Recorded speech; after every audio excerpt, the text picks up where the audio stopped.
The Walt Disney Company is being excoriated for advertising the degenerate and adulterous FX on Hulu series Dying for Sex on the front page of its streaming service, Disney+. Wrote this up over on fandompulse.com. You can find the link in the description below. If you are unfamiliar with Dying for Sex, as I was, the show premiered on FX on Hulu earlier this month and is based on a podcast by Wondery and Nikki Boyer. The show, which is created and written by Kim Rosenstock and Elizabeth Merriweather, follows Michelle Williams' character Molly Cocken as she is diagnosed with stage 4 metastatic breast cancer, leaves her husband of 13 years, and pursues a life of adultery and promiscuity. It's disgusting.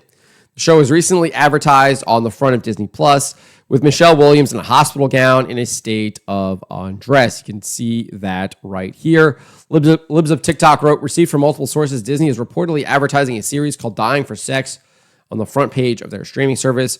One source says their 6-year-old saw it and started talking about it. I thought this application was supposed to be family friendly. What's going on Disney Plus?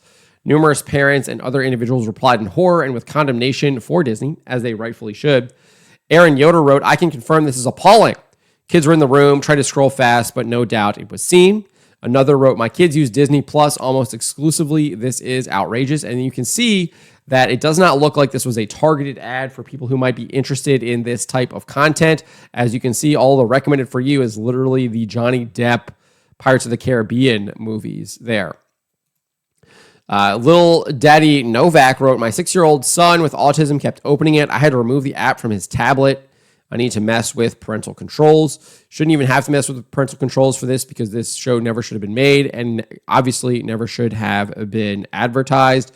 And parental controls don't actually protect kids from this type of degeneracy, given the fact that the Walt Disney Company slips in gender ideology into their preschool shows like Star Wars Young Jedi Adventures, and then promotes sodomy as normal in their latest Pixar animated show, Win or Lose.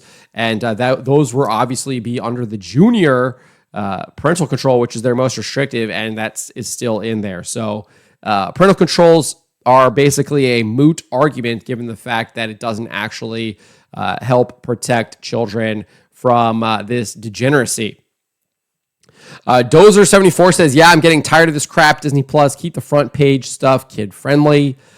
Archer Systems says, was going to watch Revenge of the Sith. My 8-year-old saw this. I'm canceling my Disney Plus today. Family-friendly, my ass. I'm having to have a very uncomfortable discussion with my 8-year-old son now. And then Jay Presto says, same thing happening here. Still on the landing screen for days now. It's honestly disgusting. It's intentional and meant to be seen by children. It's like having an adult section at Babies R Us. Not cool. And I think Jay Presto is absolutely right. And again, I want to go back here to Archer Systems. You can see he has all these Star Wars things in his recommended. So clearly, this is like a platform-wide advertisement. It is obviously not targeted, and it is trying to not just, I think, as Jay Presto here says, aim at children, but obviously adults as well, too, right?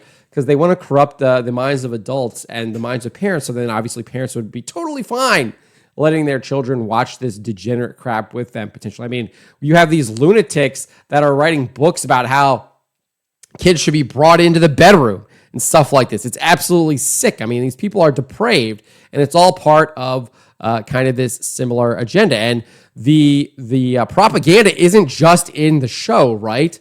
It's part of the marketing. It's part of the advertising. It's part of the press tour.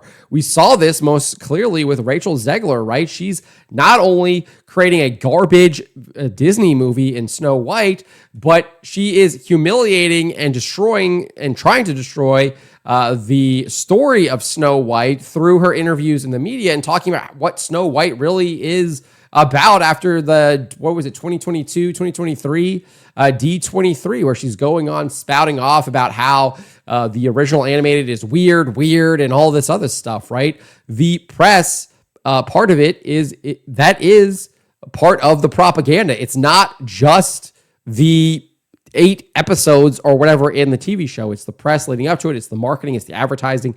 And that's clearly what this is right here on the screen. So Jay Presto, 100% right in his observation that it is intentional and meant to be seen by children. Jillian Roth adds, yeah, I saw this last night and I was furious. My kids wanted to watch Elemental, and this was on the screen, and my daughter was like, what is sex? Not happy. So these parents are right to be outraged. The show never should have been made, let alone advertised on Disney+. The purpose of the show is clearly to spread anti-family propaganda and pro-feminist messaging that claims getting married is somehow wrong, evil, and restrictive. This is what we see throughout all kinds of media from all of these Hollywood studios, not just the Walt Disney Company. They're always trying to depict evil as good and good as evil. It is truly sick. It is sick. And this show is just another one of them. It's clearly pushing immoral and evil messages.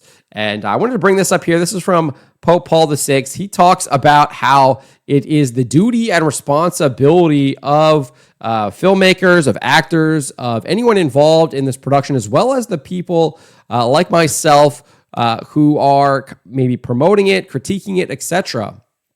And he says right here, in this document Inter Mirifico, which I like to cite quite often, he says the principal moral responsibility for the proper use of the media of social communication, which that includes movies and television, falls on newsmen, writers, actors, designers, producers, displayers, distributors, operators, and sellers, as well as critics and all others who play any part in the production and transmission of mass presentations.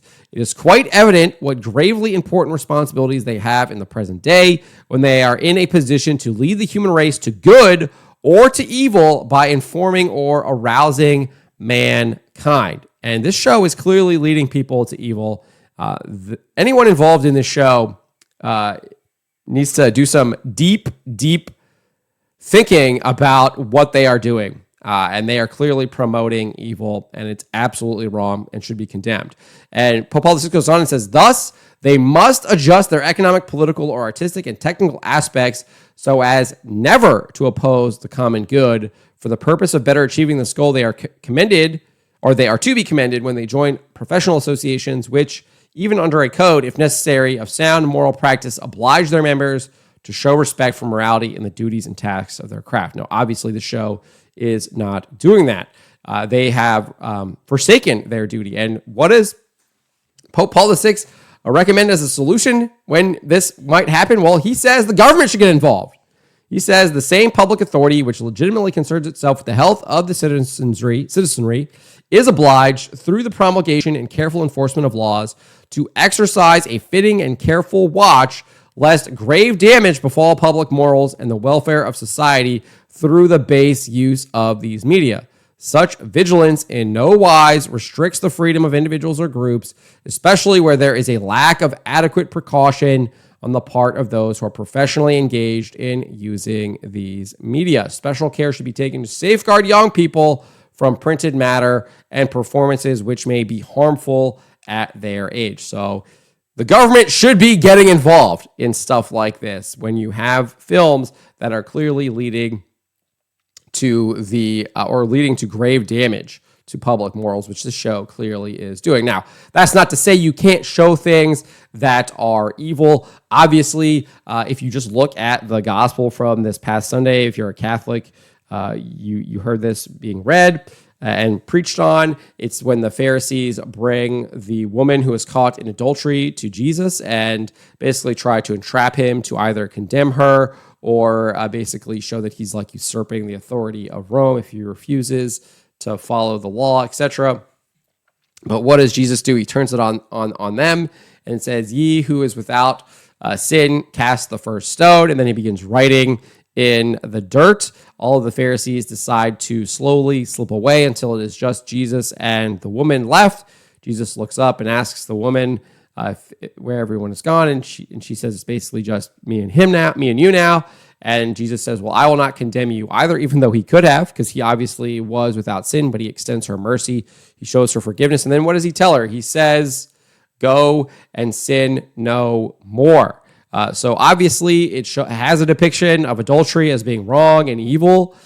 Christ makes it clear that it is sinful and then tells her to stop doing that. And you see this throughout Scripture, whether that be in the Old Testament or the New Testament. There are numerous parables that Christ gives about people committing evil things and how you should oppose them, how you should not engage in that, and how you should react to it. Obviously, there's numerous examples of people in the Old Testament paying the price for their sins. Obviously, Sodom is very clear there. God burns the city to the ground. And numerous church fathers note that not only were the people of Sodom punished, but it was a message for us as well not to engage in that sin. And because this is what happens to you if you engage in that sin. So there are plenty of depictions of moral evil in the Bible. One can look at the enslavement of the Israelites in Egypt and what Pharaoh does to them, etc. What happens to them? They're wiped out by the sea, right? God wipes them out by the sea after splitting it so the Israelites could escape him. And this is what Pope Paul VI explains here as well in Inter Mirifica. He says, finally, the narration, description, or portrayal of moral evil, even through the media of social communication, can indeed serve to bring about a deeper knowledge and study of humanity, and with the aid of appropriately heightened dramatic effects, can reveal and glorify the grand dimensions of truth and goodness. Nevertheless, such presentations ought always to be subject to moral restraint, lest they work to the harm rather than the benefit of souls, particularly when there is question of treating matters which deserve reverent handling, or which, given the baneful effect of original sin in men, could quite readily arouse base desires in them. So he clearly says that you can show moral evil, but it should be done so that it reveals and glorifies the grand dimensions of truth and goodness. And we see this throughout some of the most iconic stories, movies, television shows of our day, mainly films, I feel like. Lord of the Rings, C.S. Lewis's The Chronicles of Narnia. Obviously, those are book novels as well. Look at George Lucas's Star Wars. Look at things that were made back in the day, like Swiss Family Robinson. Even in the 90s, I think The Lion King and some of the Disney productions are really good. The Sound of Music, etc. Stagecoach, if you want to look at some old like John Wayne Westerns, things like that, obviously have depictions of evil, but also are showing that those things are evil and good defeats them and good wins out, and showing good morals and things like that.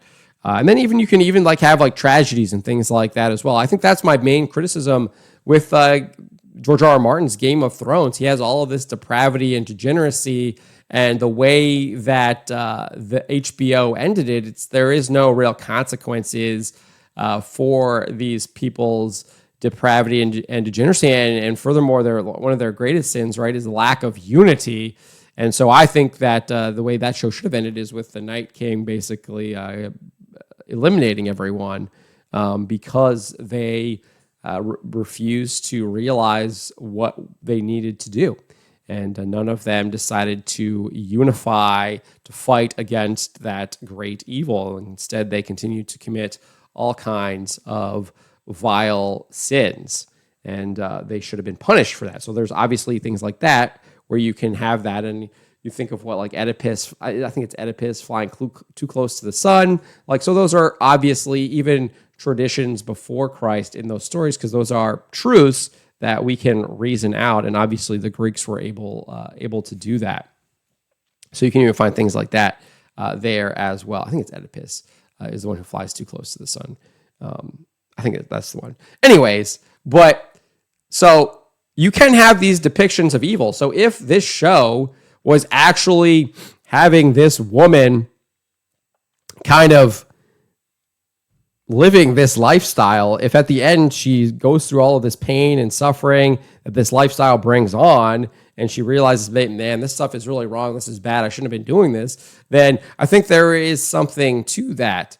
And that is something that would be applauded. That does not appear to be the case. It appears to be showing that living this promiscuous, adulterous lifestyle is what is being shown as good, and that is to be condemned and outraged by. And these parents are right to be outraged that their children were being exposed to this, because it is, in fact, evil. Even just this like short thing here, clearly having her in undress, in this provocative position, etc. They don't need to be seeing things like that. And even as adults, we don't need to be seeing things like this. So these parents, these other people are rightfully outraged for this. And anyone trying to temper their outrage, I think, should be questioned as to why they are doing that. Why Are they trying to bring that temper down, bring that righteous anger down? What is the purpose of that? Because this is something that they should be angry about, they should be expressing, and they should be wanting the Walt Disney Company to change. And we will continue to amplify those voices who want change for the good and are angry for the right reasons and are directing that anger for the good. But let me know what you guys make of this. Let me know in the comments below. Remember to always be charitable, especially to each other, and to always, always speak the truth.